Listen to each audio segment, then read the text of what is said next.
할렐루야. 하루를 시작하는 모든 성도들께 하나님의 은혜와 평강의 축복이 함께 하시길 기도합니다. 오늘 하루 우리의 삶을 인도하실 하나님의 은혜를 기대하며 주시는 말씀 앞에 하나님을 향한 소망의 복음을 붙드시는 성도님들 되시기 바랍니다. 9월 16일 말씀으로 여는 아침, 오늘 우리에게 주신 하나님의 말씀 사사기 20장 1절에서 16절 말씀입니다. 이에 모든 이스라엘 자손이 단에서부터 브엘세바까지와 길르앗 땅에서 나와서 그 회중이 일제히 미스바의 여호와 앞에 모였으니 온 백성의 어른 곧 이스라엘 모든 지파의 어른들은 하나님 백성의 총회에 섰고 칼을 빼는 보병은 40만 명이었으며 이스라엘 자손이 미스바에 올라간 것을 베냐민 자손이 들었더라. 이스라엘 자손이 이르되 이 악한 일이 어떻게 일어났는지 우리에게 말하라 하니 레위 사람 곧 죽임을 당한 여인의 남편이 대답하여 이르되 내가 내 첩과 더불어 베냐민에 속한 기브아의 유스카로 갔더니 기브아 사람들이 나를 치러 일어나서 밤에 내가 묵고 있던 집을 애워싸고 나를 죽이려 하고 내 첩을 욕보여 그를 죽게 한지라. 내가 내 첩의 시체를 거두어 쪼개서 이스라엘 기업의 온 땅에 보냈나니 이는 그들이 이스라엘 중에서 음행과 망령된 일을 행하였기 때문이라. 이스라엘 자손들아 너희가 다 여기 있은즉 너희의 의견과 방책을 낼지니라 하니라. 모든 백성이 일제히 일어나 이르되 우리가 한 사람도 자기 장막으로 돌아가지 아니며 한 사람도 자기 집으로 들어가지 말고 우리가 이제 기브아 사람에게 이렇게 행하리니 곧 제비를 뽑아서 그들을 치되 우리가 이스라엘 모든 지파 중에서 100명의 10명 1000명의 100명 10,000명의 1000명을 뽑아 그 백성을 위하여 양식을 준비하고 그들에게 베냐민의 기브아에 가서 그 무리가 이스라엘 중에서 망령된 일을 행한 대로 징계하게 하리라 하니라. 이와 같이 이스라엘 모든 사람이 하나같이 합심하여 그 성읍을 치려고 모였더라. 이스라엘 지파들이 베냐민 온 지파의 사람들을 보내어 두루 다니며 이르기를 너희 중에서 생긴 이 악행이 어찌 됨이냐. 그런즉 이제 기브아 사람들 곧 그 불량배들을 우리에게 넘겨주어서 우리가 그들을 죽여 이스라엘 중에서 악을 제거하여 버리게 하라 하니라. 베냐민 자손이 그들의 형제 이스라엘 자손의 말을 듣지 아니하고 도리어 성읍들로부터 기브아에 모이고 나가서 이스라엘 자손과 싸우고자 한지라. 그때에 성읍들로부터 나온 베냐민 자손의 수는 칼을 빼는 자가 모두 26,000명이요 그 외에 기브아 주민 중 택한 자가 700명인데 이 모든 백성 중에서 택한 700명은 다 왼손잡이라. 물매로 돌을 던지며 조금도 틀림이 없는 자들이더라. 아멘. 기브아 불량배 몇 사람의 범죄가 이스라엘 전체의 내전을 불러오게 되었습니다. 기브아 이 사건, 범죄가 일어나게 되면 그 여파가 얼마나 큰지를 우리에게 보여줍니다. 여러분, 어제 말씀을 통하여서 우리가 기억하는 것처럼 기브아에서 일어났던 이 불량배들의 레위인, 첩, 집단, 강간 사건은 너무나도 엽기적이며 너무나도 충격적이었습니다. 그래서 이 일로 인하여서 이스라엘 백성들이 미스바에 모두 모이는 계기가 되었던 것입니다. 오늘 우리가 함께 읽은 사사기 20장의 이 본문의 말씀은 영적으로 침체된 이스라엘 내부에 갈등이 시작이 되고 결국은 이스라엘이라고 하는 나라가, 한 민족이 무너져가는 모습을 여실히 보여주고 있습니다. 지금까지 기록된 사사기 내용들을 돌아보면 12지파가 힘을 합쳐서 함께 무엇인가를 도모하는 일들을 찾아보기가 어려웠습니다.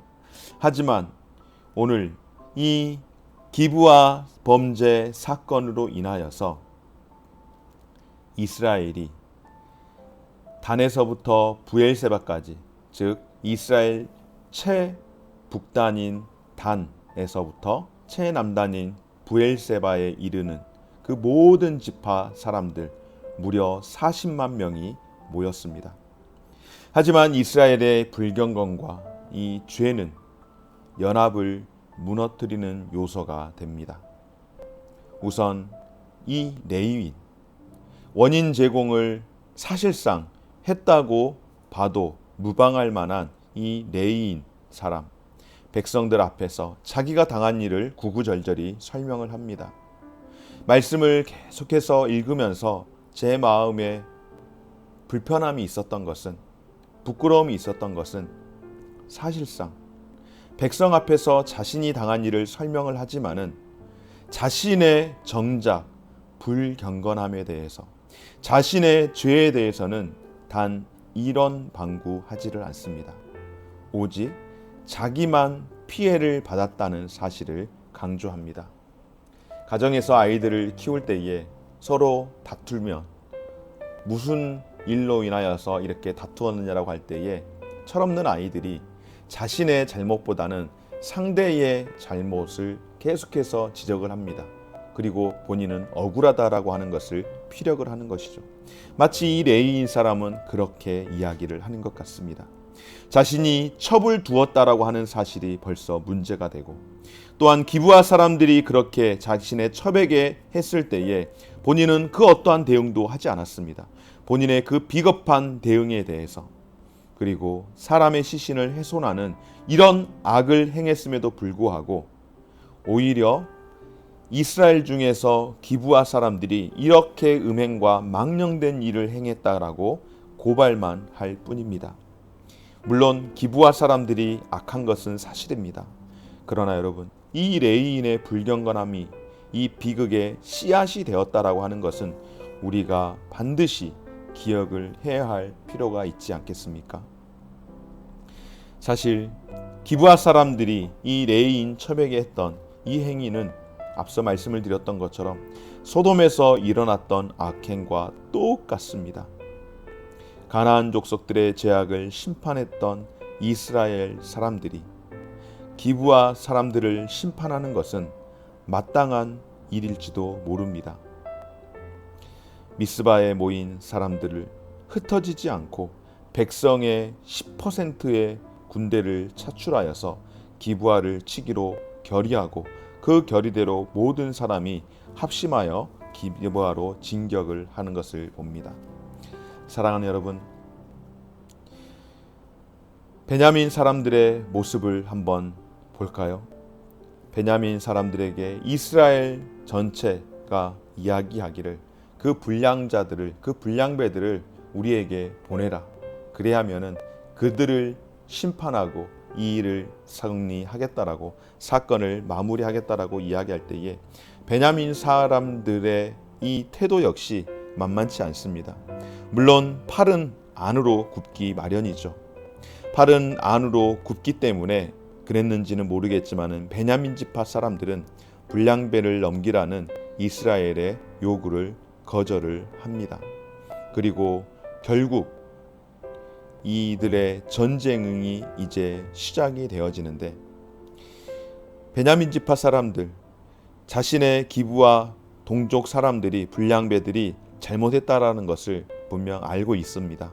그럼에도 불구하고 전쟁을 불사해서라도 자기의 민족을 지키겠다라고 하는 것, 하나님의 거룩함보다는, 하나님의 의보다는 단순히 인간적인 의리를 앞세워서 나아가는 것을 봅니다. 죄악을 척결하기보다는 오히려 방치하고 두둔하는 모습을 보게 되는 것이죠. 하나님의 말씀을 듣지 않았습니다. 그런데 어디 베냐민 지파 사람들만 그랬습니까? 베냐민 지파 사람들의 이 불순종함은 사실상 이스라엘 백성 전체의 축소판이라고 해도 과언은 아닙니다.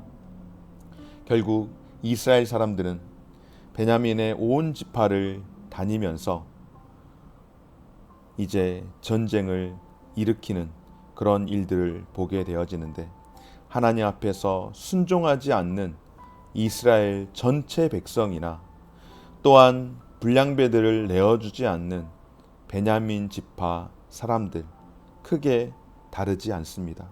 결국 모두 다 하나님의 명령에 순종하지 않는 그런 삶을 살아갔던 인생들임을 보게 됩니다.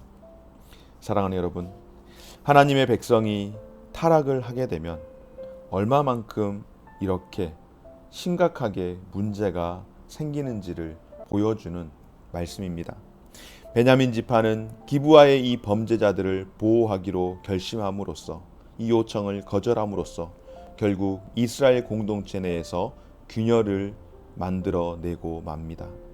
여러분, 오늘날 교회 공동체 내에서도 하나님의 말씀에 위배되는 행동을 하는 사람들에 대한 징계와 권면은 교회 공동체를 위해서 분명 필요하고 또한 유지를 해야 합니다.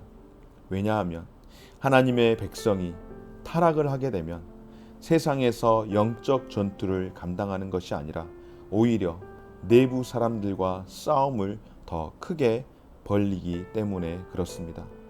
그러므로 공동체가 다시 하나님과 가까워질 수 있도록 늘 깨어서 노력하는 그런 마음이 오늘 우리에게 필요한 줄 믿습니다. 그것만이 하나님과 친밀하게 교제할 수 있는 영적 공동체의 특성을 유지하는 것입니다. 사랑하는 여러분, 성도는 공동체의 그 연합을 깨트리는 누룩과 같은 이 죄악들을 가만 내버려서는 안 되고 늘 오히려 그것들을 척결을 하면서 하나님의 거룩하심을, 하나님의 의를 따라 행해야 할 줄 믿습니다. 교회 공동체가 그렇게 보호되어야 하지만은 작게는 어떻습니까? 내 안에, 내 삶 가운데에서 하나님 앞에서의 그 신실함을 깨트리는 누룩과 같은 죄악들을 내어버리고 하나님의 그 거룩함을 따라 살아갈 수 있는 저와 우리 모든 성도들의 삶이 되어지시기를 주의 이름으로 축원합니다. 악이 자라고 있을 때에 그것을 방치하지 마십시오. 악이 자랄 때에는 뿌리까지 뽑아내어야 하지 않겠습니까? 작은 잡초는 손쉽게 뽑아내지만은 그러나 뿌리가 깊어지는 잡초는 손으로 뽑아지질 않습니다. 정말로 곡괭이나 삽이나 그 어떠한 것으로 뿌리까지 뽑아내어야 하는데 결코 쉽지가 않습니다.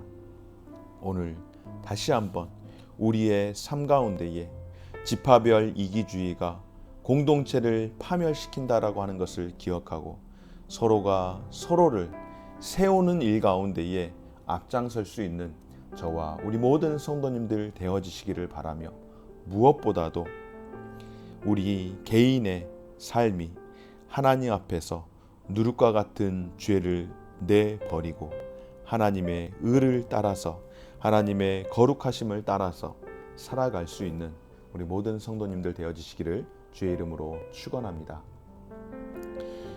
좋으신 주님 감사합니다. 오늘도 귀한 날 주시고 또 우리에게 생명 주심을 감사드립니다. 사명감을 잃어버린 한 사람이 결과적으로는 한 지파를, 민족을 그리고 한 국가를 위험에 빠뜨리는 것을 보게 됩니다. 죄악에 대하여서 변명하면서 자기 합리화로 일괄하는 그런 인생 되지 않도록 도와주옵소서. 잘못을 인정한다라고 하는 것은 정말로 큰 용기가 필요합니다. 하나님, 그렇지만은 힘들어도 용기가 필요한 일이지만은 정직하게 인정할 수 있는 그런 멋진 그리스도인의 삶이 되게 하시고 또 인정할 뿐만 아니라 책임도 질 줄 아는 그런 삶이 될 수 있도록 도와주시되 무엇보다도 성도다운 그런 성도의 삶을 살아갈 수 있도록 우리를 붙들어 주시옵소서. 감사드리며 예수님 이름으로 기도드립니다. 아멘. 하늘에 계신 우리 아버지여, 이름이 거룩히 여김을 받으시오며 나라가 임하시오며 뜻이 하늘에서 이룬 것 같이 땅에서도 이루어지이다. 오늘날 우리에게 일용할 양식을 주옵시고 우리가 우리에게 죄 지은 자를 사하여 준 것 같이 우리 죄를 사하여 주옵시고 우리를 시험에 들게 하지 마옵시고 다만 악에서 구하옵소서. 대개 나라와 권세와 영광이 아버지께 영원히 있사옵나이다. 아멘.